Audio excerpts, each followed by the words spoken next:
Présidente, ministre, collègues, Madame la Première ministre, cessez le feu. Voilà le mot d'ordre qui retentit à travers le monde. Cessez le feu. Voilà le message qui nous vient du secrétaire général de l'ONU, du pape et de nombreux chefs d'État d'Irlande, de Suisse, d'Espagne, du Mexique et de tant d'autres. Cessez le feu. Voilà ce qui a rassemblé des dizaines de milliers de citoyens hier encore à l'appel de la CGT, de la FSU, de Solidaires, d'Attaque, de la France Insoumise et de nombreuses autres organisations. Voilà ce qui a rassemblé en France, en Europe et dans le monde. Cessez le feu. Voilà l'appel que vous vous refusez toujours à lancer.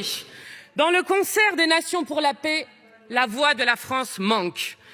À l'heure où je parle, 1400 Israéliens ont été tués et 5100 blessés par les crimes de guerre perpétrés par le Hamas. À l'heure où je parle, plus de 5000 Palestiniens ont été tués et 15 000 blessés par les crimes de guerre de Tsahal.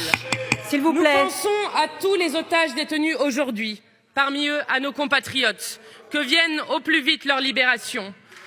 Nous pensons aux 200 morts étrangers, aux 30 familles françaises endeuillées, ainsi qu'aux 7 Français aujourd'hui disparus.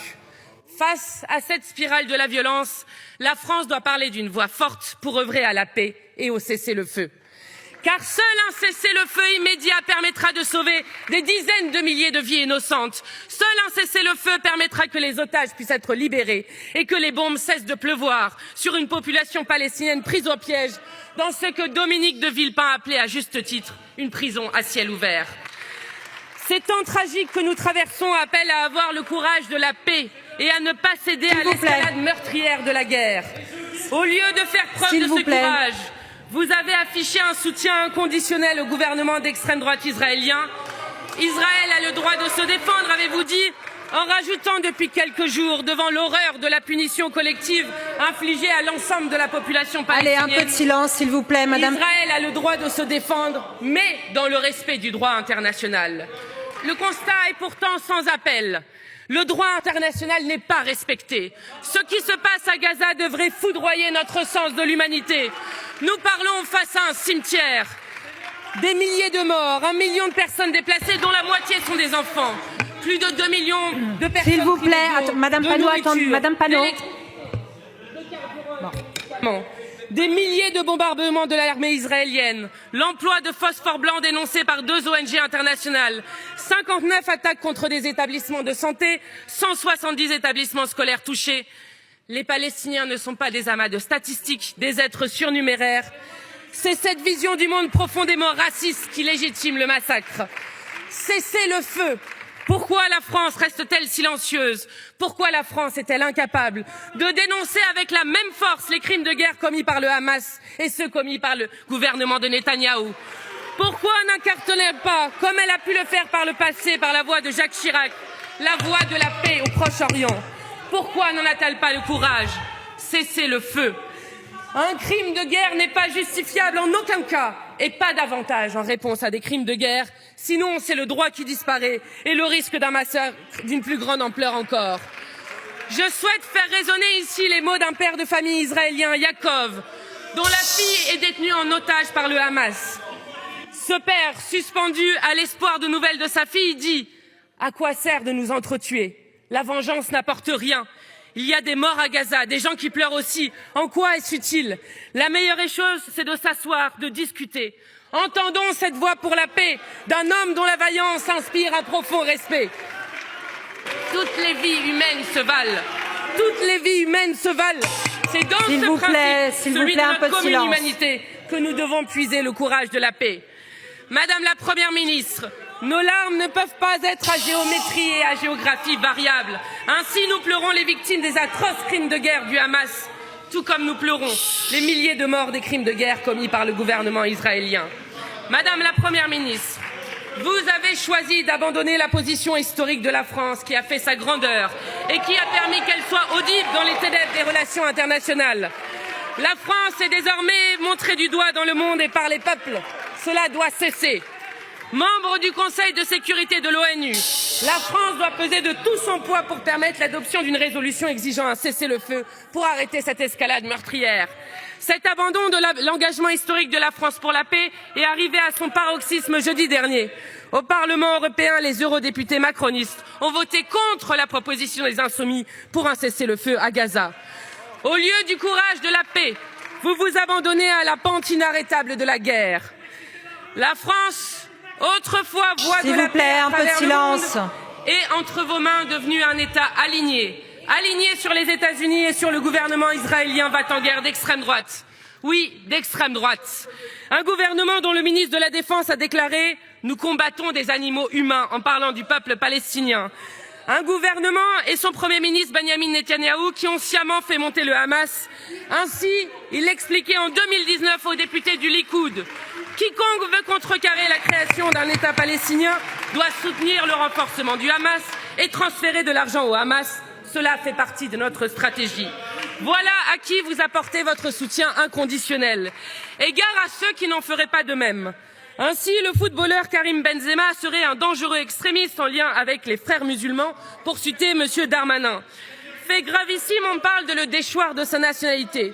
Son tort, un tweet de soutien aux femmes et enfants de Gaza sous les bombes. S'il vous plaît, mes chers collègues, un peu de silence. La France de Darmanin est devenue le pays où le seul crime de Benzema est de s'appeler Karim. Madame la Première ministre, rendez-vous compte, il n'y a qu'en France où la solidarité avec un peuple bombardé depuis 14 jours est criminalisée. Ainsi, votre ministre de l'Intérieur, encore lui, a commencé par interdire systématiquement toutes les manifestations de soutien au peuple palestinien, manifestations pourtant autorisées partout à travers le monde. Il n'y a qu'en France où un responsable de la CGT est arrêté à 6 heures du matin chez lui pour apologie du terrorisme du fait d'un tract appelant à la paix. Il n'y a qu'en France où le président de l'Union juive pour la paix est arrêté à Strasbourg et mis en garde à vue parce qu'il était présent à une manifestation de soutien au peuple palestinien. Madame la Première ministre, la France doit urgemment agir pour le cessez-le-feu, pas faire taire ceux qui le demandent. Cessez-le-feu, Madame la Première ministre. Voici les mots que la France doit retrouver. Cessez-le-feu. Voilà les mots que nous prononçons depuis plus de 2 semaines désormais et qui nous valent tombereaux d'insultes et menaces de mort. La gravité du moment appelle pourtant à la solennité et au sérieux, pas aux polémiques franco-françaises. Depuis 2 semaines, nous sommes repeints en antisémites par des irresponsables. Notre tort, appeler à la paix et parler de crimes de guerre. Je le redis avec force. Contre les antisémites, nous nous tiendrons comme nous l'avons toujours fait, aux côtés de tous nos concitoyens de confession juive. Puisqu'il semble si difficile à certains de l'entendre, peut-être parce qu'ils ne partagent pas en réalité cette position, nous condamnons tous les crimes de guerre, tous sans exception. C'est le point de départ nécessaire pour œuvrer à la médiation et à la paix. C'est la réalité, c'est le courage de la paix. D'aucuns voudraient que la terreur qui s'est déversée ce 7 octobre paralyse la réflexion, qu'elle suspende la pensée jusqu'à l'amnésie. Nous disons que la raison est la seule à même d'éclairer nos décisions. Pour comprendre ce qui se joue, il faut dire la réalité. Ce qui s'est produit le 7 octobre est un épisode abominable inscrit dans l'histoire plus longue d'une guerre asymétrique, faite d'occupation par l'armée israélienne de territoires palestiniens et du blocus de Gaza. Nous assistons à une guerre coloniale qui a connu une escalade inédite en faveur de l'arrivée au pouvoir de l'extrême droite en Israël. Cette réalité n'excuse en rien les actes qui ont été commis, mais elle ne peut être évacuée car elle conditionne la compréhension de ce qui se joue, le choix des mots pour décrire sa spécificité et enfin les moyens pour parvenir à la paix. Toute personne qui n'admet pas ce constat et pense opportunément que la guerre aurait commencé ce 7 octobre a une dette envers la vérité et commet une faute politique et morale majeure. Nous, insoumis, n'aurons pas à rougir devant l'histoire, parce que nous refuserons toujours de nous lever pour soutenir inconditionnellement la politique coloniale du gouvernement israélien. Les insoumis n'auront pas à rougir devant l'histoire de défendre la position historique de la France, celle de l'ONU. Les insoumis n'auront pas à rougir devant l'histoire, car face à l'horreur, nous n'aurons eu qu'un seul mot d'ordre, cesser le feu, qu'une seule boussole, la paix. Nous vous invitons à la paix et non au déplacement improvisé et belliciste. Les propos tenus hier par la présidente de l'Assemblée, 4e personnage de l'État, rien ne doit empêcher Israël de se défendre. Au moment même où la rapporteure spéciale des Nations Unies alerte sur le risque de nettoyage ethnique à Gaza, ces propos sont inacceptables et gênent jusque dans vos rangs et dans ceux du Quai d'Orsay. Madame la Première ministre, la France a une responsabilité. Elle doit retrouver une voix forte. René Cassin, je vous remercie de Nobel conclure, Madame la Présidente. Disait l'importance de la paix auquel nous vous appelons. Voici ces mots inspirés. Merci beaucoup. Vous avez terminé votre temps de parole. Je vous remercie de bien vouloir quitter la tribune.